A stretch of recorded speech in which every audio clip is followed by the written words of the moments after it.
Hello everybody, it is Dylan from Yugioh Everything, and welcome to my in-depth analysis breakdown of the first opening of Reigns. If you have not seen Yugioh VRains Episode 1, you'll probably want to hold off on this video. It is out, subtitles are out, so definitely check it out before you proceed with this video, unless you don't mind massive spoilers for what kind of happens in the first episode, and for what is going to be shown in the first opening and the first ending. Great songs. We will not be analyzing these songs, though. We are going to be analyzing the scenes, and there is a lot that happened, especially in the opening, that I really want to talk to you guys about. It's something that Episode 1 didn't really touch on, and when I did my reaction for opening 1 and ending 1, especially opening 1 more so than ending 1, I completely missed it because there was just kind of so much going on. So I have not really had a chance to discuss this with you guys formally, and I'm looking forward to really getting into it. So the opening begins with, of course, the Millennium Eye. Why do they show the Millennium Eye? I have no idea. It's an awesome homage to Yu-Gi-Oh! Duel Monsters to Maximilian Pegasus. I'd like to think that Pegasus most likely, if this timeline is, some people are speculating maybe it's after the Dark Side of Dimensions manga, or the Dark Side of Dimensions movie, I should say, which is the Duel Monsters manga. Maybe it's, during 5Ds. We really don't know. Another interesting thing, I didn't mention this, but 2 Zodiac monsters were shown. I know Zodiac Rapierre was one. I forget the other one. Were shown in the very first episode. Were shown in yesterday's episode, and one of them was an XZ's monsters. If you watched my Q&A, number 12, my one from last month, my biggest want from Reigns was to get all the summoning methods. That is a very good sign for the timeline. You can take the timeline that I made, print it out, crumple it up, and throw it in your toilet and then flush, because the timeline is absolutely obliterated unless Yugioh VRains is not canon to anything, which then my timeline video is still somewhat accurate. Of course, it does make a lot of stretches. But anyway, getting back on topic, we do have XZ's monsters appearing in VRains. That's a good sign. So the Millennium Eye kind of transforms into Yusaku. He's this blue character, and then Yusaku, they're in a green tunnel, and I'm going to kind of flip back and forth between the start of this opening and the end of it. Then we get 6 birds. We get a light blue one, we get a yellow one, a purple one, an orange one, a red one, and a green one. If you guys are kind of unaware of what this could represent, I think it really has to do with the AIs we saw in the beginning. 5 of them were trapped. The only one that escaped was assumingly the purple one, who now became one with Yusaku's dual disc. So you would assume, just based on this, that red is maybe Revolver, blue is Aoi, maybe orange is Go, green is who knows, and yellow is who knows. But then, because purple is already in Yusaku's dual disc, but let's flash forward to the end of it, because then what happens is the VRains logo comes up. Let's go to the very end of this opening, and we see Yusaku and Revolver cross paths here, which we'll touch on in a little bit, and watch this. Yusaku goes green, Revolver goes red, Go goes yellow, and Aoi goes blue, which all those colors make sense, except Yusaku goes green, and then the 4 colors all kind of merge, and then we see this winged pale beast fly up in the city. What is going on here, guys? I have no freaking clue. I would like to believe that this winged beast, or this dragon, or, divine bird, is the maybe symbol of unity, kind of similar to the Crimson Dragon in 5Ds, so maybe that means that Yusaku, Aoi, Go, and Revolver, because it's very interesting that Revolver was one of the 4 characters that seems to get something. And we also get a picture, I'll show it to you right now. Yusaku and Revolver cross paths at the end of this opening, and they're smiling at each other. Revolver is not going to be the main antagonist. Revolver is going to come to the good side at some point. I'm convinced of that. And these 4, he's gonna kind of be like Jack Atlas, where Jack was kind of working for maybe the villains. It's just interesting because, Jack was not really working for, but he was operating under Rex Godwin for but for a minor part of 5Ds. It's interesting, though, with this case that Revolver is the boss. So you wonder if Spectre is going to be a very vicious, evil, he's going to be maybe the main villain, the main problem when Revolver leaves and turns to the good side of the Knights of Hanoi. That'll be an interesting thing to keep an eye on.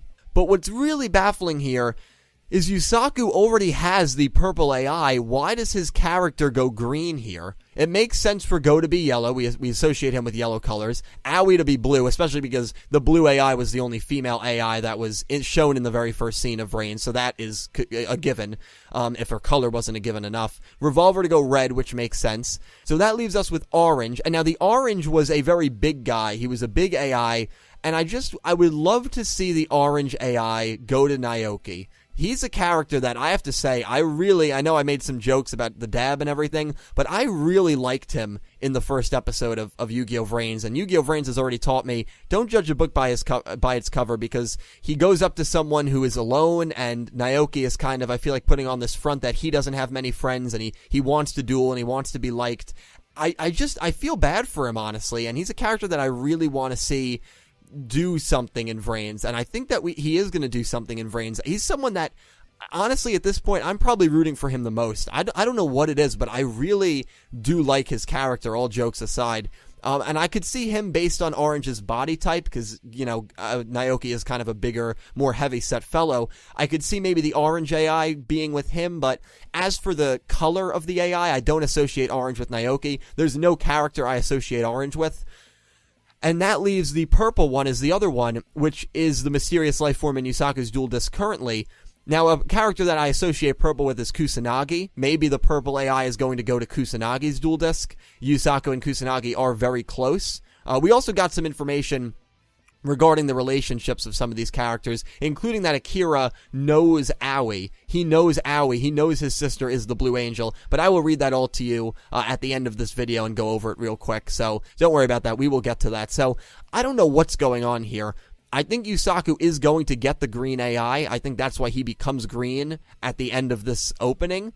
I don't know what that means for the purple AI. I think maybe Kusanagi. I don't think Emma. I know we kind of associate with her with purple, but I don't think it's going to be Emma. I think she's going to be more in kind of a gray area with all this. So, very interesting. It already has those kind of Signers versus Dark Signers feels where it seems like these guys are going to have to get together, and that big, pale dragon is, or pale winged beast, I should say. We don't know if it's a dragon. It doesn't look like a dragon, actually, is going to be the symbol, similar to how the Crimson Dragon was the symbol of the Signer. So we begin back. Yusaku is walking disinterested. Naoki is waving, desperately trying to get his attention. Yusaku doesn't give it to him. He keeps walking. Then we see a highway. Go Onizuka is jogging on it, which kind of demonstrates how determined Go is of a character. It also demonstrates, to be running on a busy parkway over a bridge. It doesn't even look like there's a sidewalk. It looks like he's literally jogging in the shoulder of the lane. It kind of just shows that he's a very confident character, that he,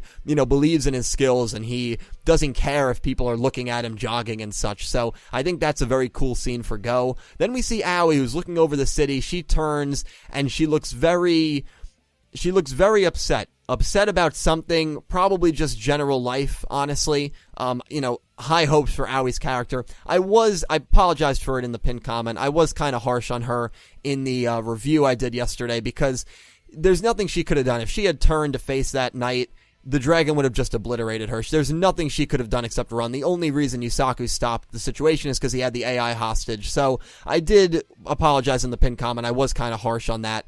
So I do apologize for that. But Aoi is a character that I have great hopes for, and a very interesting scene for her. We see Kusanagi in his hot dog truck eating his hot dog. Then we see Akira looking smug. He's got his whole, I've even been in this pose before, not even kidding, while waiting to go into a classroom to make a presentation, or go into a convention at my school of business on campus. This is a typical businessman pose. They completely nailed it. One hand in the pocket, the other kind of, and it's my right hand too. It's the hand that I favor usually. That's in my pocket. I've literally stood in this pose before. So Akira looks smug. We know he's a businessman. We know, he's not really going to be accepting of his sister. So that is a really cool scene. Then we see the whole city.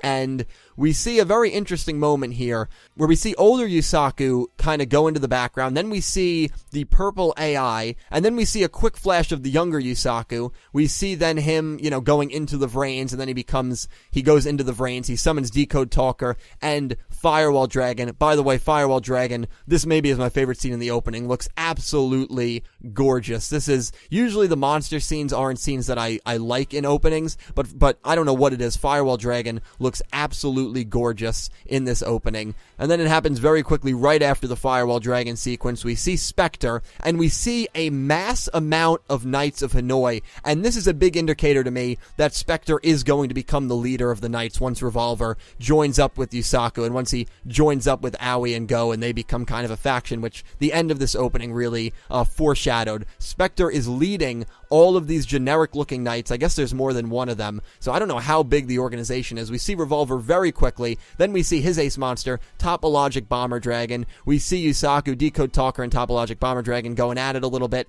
Aoi and Go, we see their monsters. Then we see Emma on her, whether it's a motorcycle, whether it's a D-wheel, we don't really know. We don't know if it has dueling capabilities, but she turns into a masked ninja, it almost looks like, so that's really cool. Then we see Revolver. We see a dragon that we have no idea who it is. It looks like Cracking Dragon, but I don't think it is Cracking Dragon. Very similar, but it's not as long as Cracking Dragon, so we don't know what monster this is. Maybe it doesn't look like an upgrade of Topologic Bomber Dragon unless they drained it of color because they don't want to spoil anything. Not really sure, but we see Decode Talker going at it. Then we see a Sorcerer monster we've never seen before. We see Link Slayer. We see a very weird small monster, maybe a version of Karibo if it wasn't so metallic. I don't know, but that's kind of what it initially reminded me of. We see Yusaku and Revolver smiling. This is the scene we already covered. A very interesting ending scene. And then we see the winged beast fly up towards the heavens and take us out on our Yugioh VRains opening. A great opening. So much is going on there, but based on the opening, Aoi is going to struggle a little bit. Go maybe is determined to get better. Maybe that is kind of a hint that he is going to lose to Yusaku. You know, working out on a sunny day. That's how he's spending his days. That's a cool scene for Go. Yusaku, disinterested as always. I like the one where he's kind of standing there. It looks like Times Square. I know it's the middle of Japan or Tokyo, and you have all the cars and all the, you know, I guess data going past him. That's a really cool scene. But again, the number one take from this, the 6 bird colors in the very beginning, and then Yusaku going green instead of purple when you have to assume that he is going to become purple, or he should become purple because it already seems like he has the purple AI. We only get one scene of Kusanagi and Akira, but they both look pretty cool. So, a very, very interesting opening to Yugioh VRains. You know, I'm looking at the time, and I'm actually going to end this video here. Because if I went into the ending and I went into the more data that we got regarding the character relationships, it would just be a very long video, and I don't want to hold you guys here too long. So, another video, I'll probably make both of these videos live at the same time. We'll be breaking down the ending 1 of Yugioh VRains, and at the end of that video, I'll talk about the minor information we got about how Akira knows his sister is Blue Angel and whatnot, and some other relationships we've gotten between the characters. So I hope you guys enjoyed. Please leave all your thoughts, especially the ones about what's going on with these birds and such, down below in the description, in the comments section. I cannot wait to talk to you down there. As always, have an amazing day, everyone. Definitely check out my ending 1 breakdown if you have not already. I will talk to you guys later. Peace out.